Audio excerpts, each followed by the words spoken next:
nose, face, toes, tail, anus, inner organs, blood, fur, and don't forget about the brains. You don't get to pick and choose which body parts you want to eat, and you don't get to cook it either. If people want to be real meat eaters, I'd love to see people eat raw flesh from the bone, down to the bone, with nothing left but the bone. But those things cannot and will not be happening because humans also possess 0 carnivorous instincts.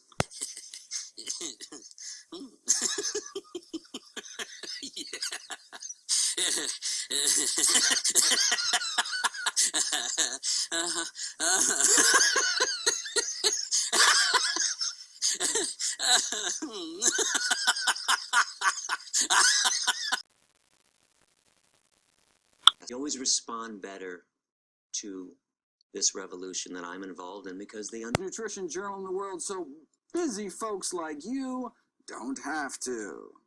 So every year my presentations are new because every year the science.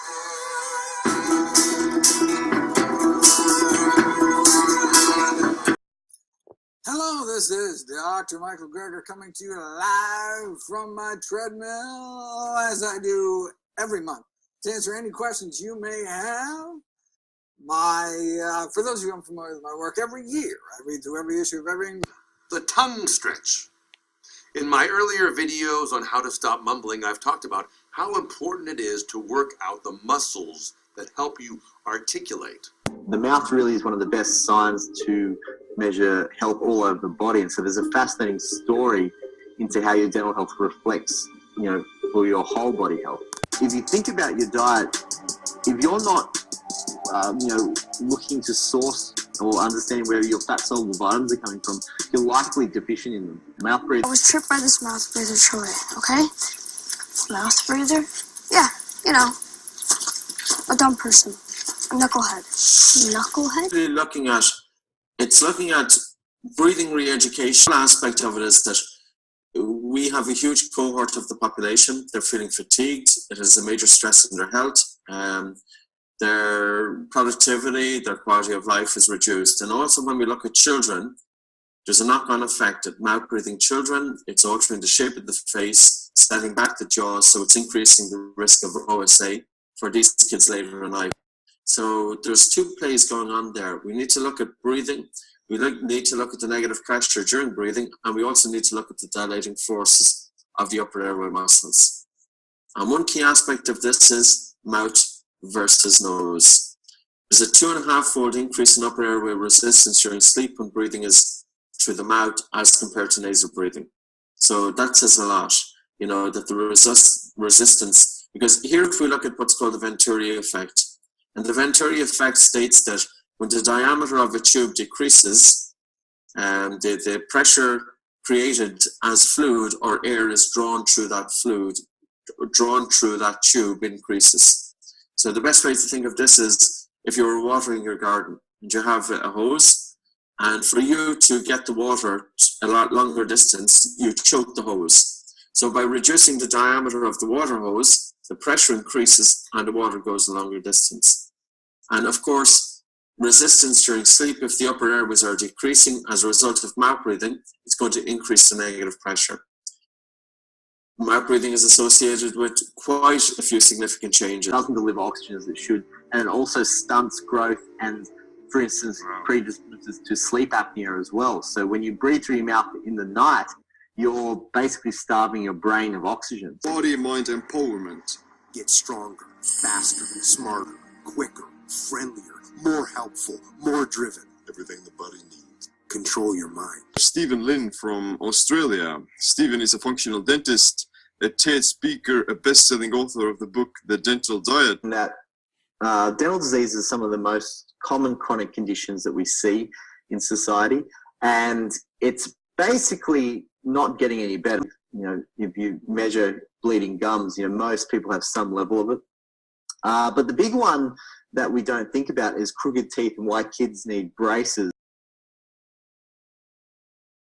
The foreigners have of the Japanese is that we have bad or crooked teeth. As you can see, I obviously don't have perfect teeth myself. みたいな感じでお願いします。はい。難しい。ご自分の歯に自信はありますか？ないです。And why teeth don't fit into jaws and the craniofacial system.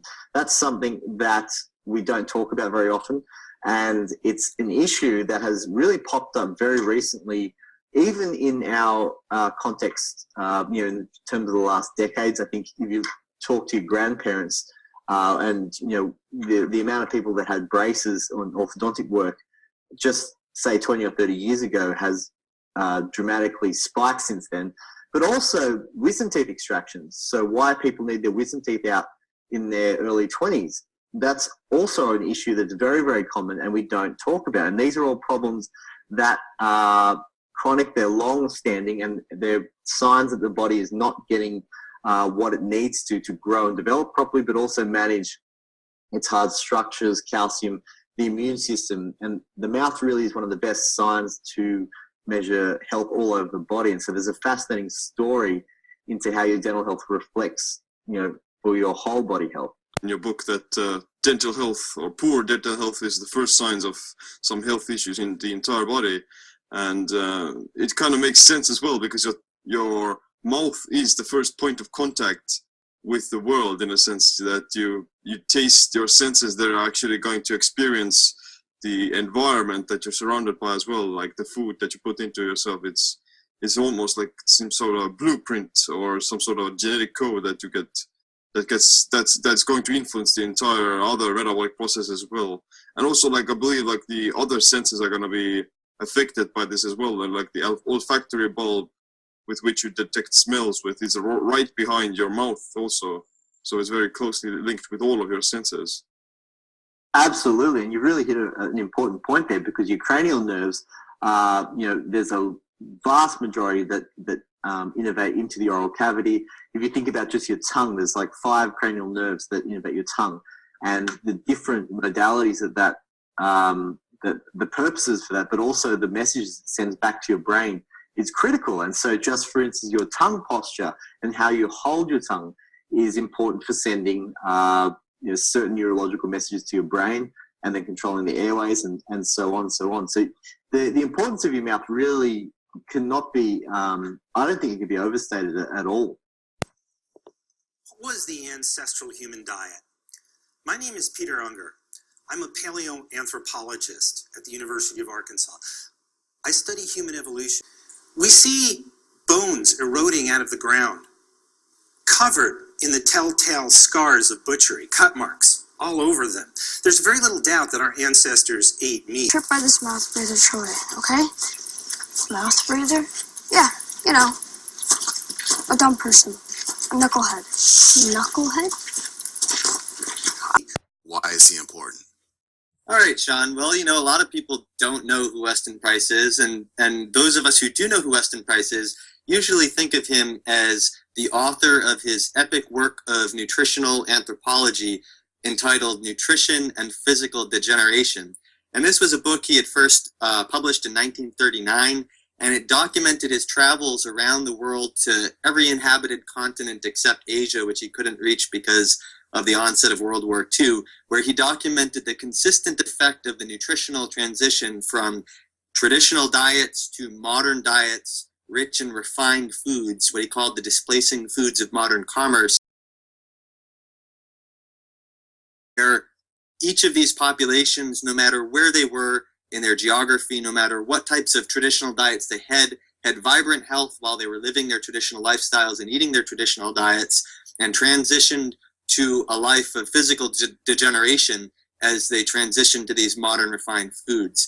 But what I think, even those of us who appreciate Price's work, who appreciate nutrition and physical degeneration, oftentimes we don't really appreciate the scientific background that he brought to this work. And we really don't realize exactly who Weston Price was in terms of his scientific background and his scientific accomplishments. And oftentimes when we try to describe who Weston Price was to other people, we say that he was a dentist. And this is true, Weston Price was a dentist. But what often escapes us is that Weston Price was not just any dentist. He was a scientific researcher, and he had a very strong background in science. So what Price was able to do was control for these types of genetic adaptations by saying, okay, I'm going to look at Inuit who were modernized and Inuit who are on their traditional diet. I'm going to look at the Gaelics who were modernized and who are on their traditional diet. And Price was able to control for all these factors in the way that he did that. And I think that is one of the things that really makes Price's scientific approach, something worthy of a lot of respect.